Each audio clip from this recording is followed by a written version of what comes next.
Fechei aqui. Vamos ver. PDF.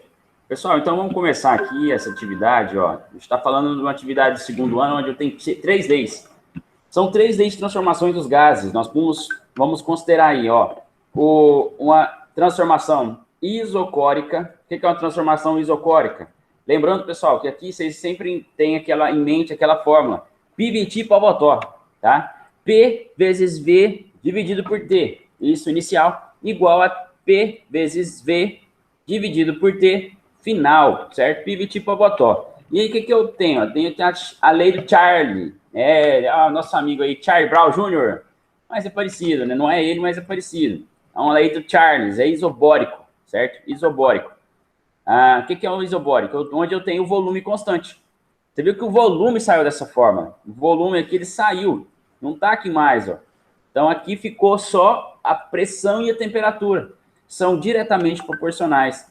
Tá vendo? É uma multiplicação cruzada, que é onde a gente faz os cálculos diretamente proporcional. Nós temos aí também, meninos, uma temperatura isotérmica. O que é isotérmico? Isotérmico vem de a lei de Boyle. A lei de Boyle fala que a temperatura constante, eu posso desconsiderá-la da fórmula Piviti-Pavotó. A temperatura ela fica no denominador, então fica só apenas os numeradores.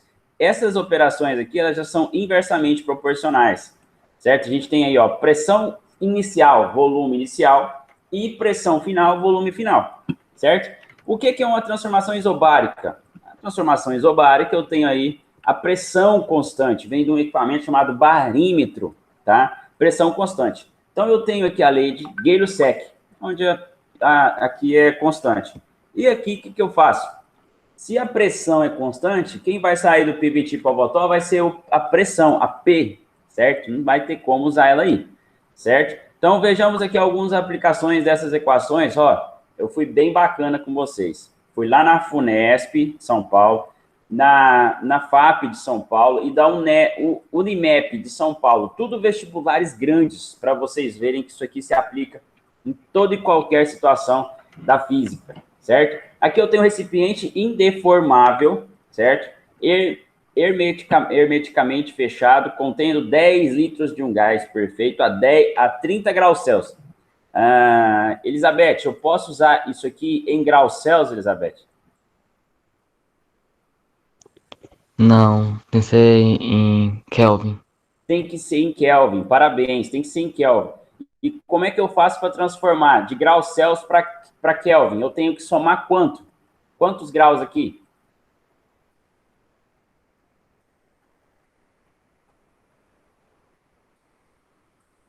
Eu tenho que somar aqui 273 graus, né? Eu tenho a fórmula, o que é a fórmula? A temperatura em Kelvin é igual a temperatura em graus Celsius mais 273. Então, supondo que a pressão é de 2 atm, a temperatura do gás é aumentada até atingir 60 graus Celsius. Então, 60 graus Celsius eu vou somar com 273 e vou achar em Kelvin. 30 graus Celsius vou somar com 273 também vou achar em Kelvin. E aí, calcule a pressão final, certo? Aqui, a gente sabe que ele só deu aqui, ó, ele deu o volume, ele deu o volume e a temperatura, certo? Aqui não vai ter jeito, a gente vai ter que usar o Piviti-Pavotó, certo? A gente tem aí pressão, volume e temperatura.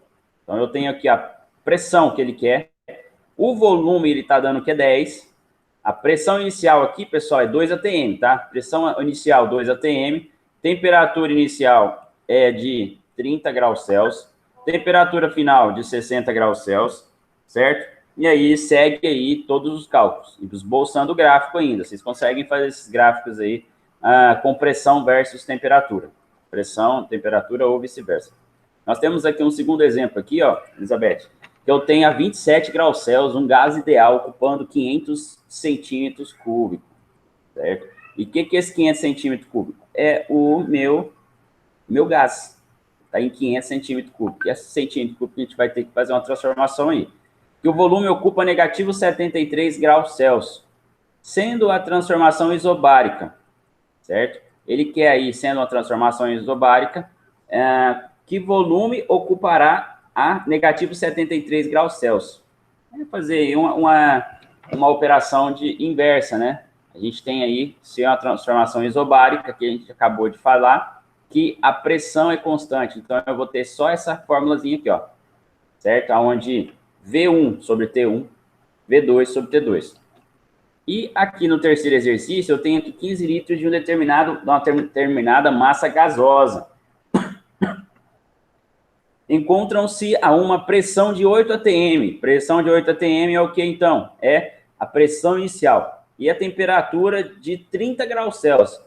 Posso usar 30 graus Celsius aqui, Elizabeth? Não. Não posso. Tem que ser sempre em Kelvin. Kelvin, isso mesmo. Ao sofrer uma expansão isotérmica. O que é uma expansão isotérmica? O que é constante numa situação isotérmica? Ô, Elizabeth. Isotérmica. O que é constante na isotérmica? A temperatura. A temperatura. Então, se eu tenho uma temperatura aqui isotérmica, ela não vai mudar. E o seu volume passa a ser 20 litros, certo? Então, se o volume, aqui a temperatura não muda, o volume ele te deu de 20 litros e a pressão de 8 atm inicial, qual será a nova pressão do gás? Bem tranquilo, bem tranquilo. A pivot hipovoltó, quem vai sumir vai ser a temperatura. Vai ser só aí uma multiplicação inversa, tá? Bem tranquilinho. Pessoal, espero que vocês tenham entendido. Vamos lá fazer o exercício. Vou subir essa gravação agora para o YouTube, para vocês não terem dificuldade de fazer ela. Bacana? Deixa eu interromper a gravação aqui, que a Elizabeth vai estar fazendo aí esse exercício aí para me ver e me enviar lá pelo WhatsApp.